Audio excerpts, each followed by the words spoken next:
மனமார்ந்த நன்றி வணக்கம் தெரிவித்துக் கொள்கிறேன். அடுத்ததாக எடிட்டர் குரு சூர்யா அவர்களுக்கும் நன்றி தெரிவித்துக் கொள்கிறேன். இந்த ஏன்னா திடீர்னு என்ன கூப்பிடுவாங்க எதிர்பார்க்கவே இல்லை. நான் நன்றி நினைச்சிட்டு தான் நன்றி வேலை தான் சொல்லியிருந்தாங்க. அதால் தான் அந்த நன்றியை ஃபுல்லாக நான் மனப்பாடம் பண்ணிட்டு வச்சுருந்தேன். திடீர்னு சொன்ன உடனே இப்போ மறுபடியும் நான் வரவேற்புறையிலே வந்துட்டேன். என்னன்னா இந்த படத்தில் வந்து நான் வந்து கேமராமேனை ஒரு ஐ டாக்டராக பார்க்குறேன். ஏன்னா நான் வந்து ஒரு பொதுநல மருத்துவர் தான், எம்பிபிஎஸ் பொதுநல மருத்துவர் தான். ஏதா இருந்தாலும் ஒரு பேராசெட்டமால் அப்படி தான் தெரியும். ஐ டாக்டர்ன்றவர் அது ஸ்பெஷலிஸ்ட்டு. அதனால் டெக்ஸ்ட்டில் எப்படி ஒரு இயக்குனர் பெரியாலோ அதேமாரி இமேஜில் ஒரு ஒளிப்பதிவார் பெரியாள்.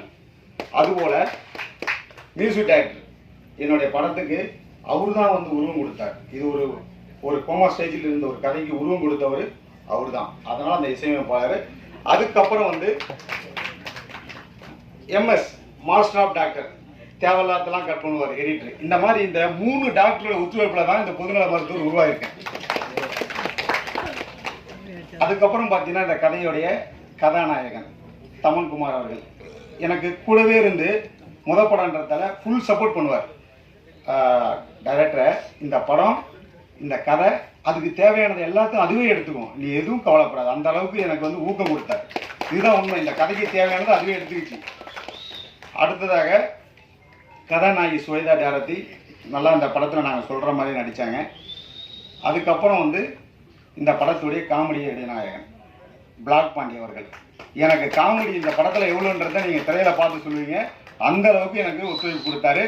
காமெடிக்கு ஃபுல் சப்போர்ட் பண்ணி எனக்கு அதை வந்து ஒர்க் அவுட் பண்ணி கொடுத்தாரு. அவருக்கும் ரொம்ப மனமார்ந்த நன்றி கலந்த வணக்கத்தை தெரிவித்துக் கொள்கிறேன்.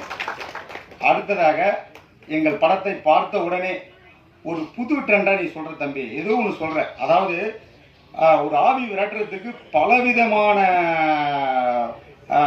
இது இருந்தாலும் ஆனால் நீ இந்த ஆவி விரட்டுவதற்கு ஒரு புது யுக்தியை கையாண்டிருக்க. இது உண்மையிலே இது வரைக்கும் எந்த ஒரு படத்துலையும் சொல்லாத ஒரு வரலாற்றில் சொல்லாமல் ஒரு இந்து சாமியோ ஒரு கிறிஸ்டின் சாமியோ ஒரு முஸ்லீம் சாமியோ யாரோ ஒருத்தவங்க தான் அந்த ஆவி விரட்டுறதா நம்ம இது வரைக்கும் எல்லா படத்துலையும் பார்த்துருக்கோம். முதல் முறையாக சாதாரண ஒருவர் எப்படி விரட்டினார் இந்த ஆவியை அப்படின்றது தான் அந்த கதை சொல்லும்.